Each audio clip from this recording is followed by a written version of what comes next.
kuyintokozo siyaxoxa nawe, kuyintokozo siyakwazi ukwenzana nawe igama kuphasani uTerence Ndlovu. Utsawubona mfundisi, mina ngikuphupha ethengelwe igrosa, kusho ukuthini? Kungaba simila ukuthenga igrosa nokuthenga igrosa nokuthengelwa igrosa nokubona igrosa, ngoba kungenzeka uyithenge, kungenzeka uyithengelwe, kungenzeka uyibone, kungenzeka ube seshop yegrosa, yabona, i-supermarket. Kodwa ke size kanje.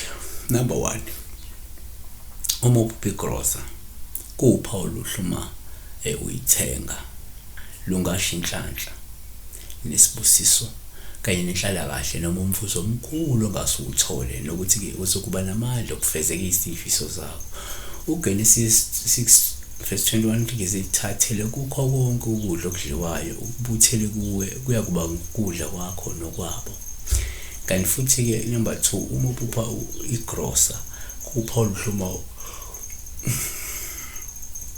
uthenga eningi. Kwabanye kungasho umsebenzi wezidalwa ozokwenzeka maduze, noma ke okudingeka wenziwe esikhathini esiduze, yabona.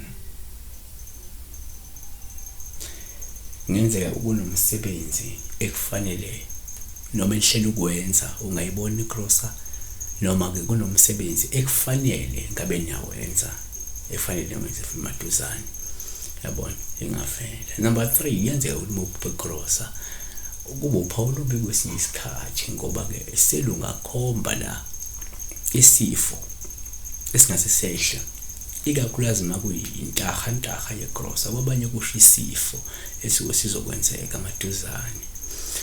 Number 4, uma kwenzeka futhi uphupha igrosa uphawu luhluma uthengelwe igrosa, lungasho nje lapha inhlanhla nokubusiseka ozokuba nako esikhathini, noma kuzoba nesikhathi esihle sokwaneliseka esizofika kuwena.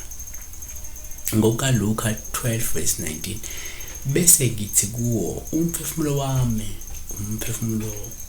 umphefumulo unempahla eningi ebekelwe iminyaka eminingi, phumula udle uphuze ujabule. Number 5, uma uphupha igrosa kuwuphawu luhluma uthengelwe, lusengasho ukuthi kungenzeka kudingeka wenze noma usanda kwenza kumsebenzi wezidalwa. Futhi into engenzeka uma ukuthi kunomsebenzi okudingeka uwenze wabantu abadala, noma kunomsebenzi osanda kwenza wabantu abadala. Azivale ngelithi-ke futhi uma uphupha uthengelwa igrosa, kusengabuye kukusho ukukhulelwa kowesifazane. Uma ephupha bemthengela igilosa, bemupha igilosa, kungenzeka ahambe mhlawumbe ekhulelwe, noma angaba nenhlanhla ke yokuphumelela entweni ezithile, noma ke ngabo ukukhulelwa uma umuntu. Siyabonga. Be blessed.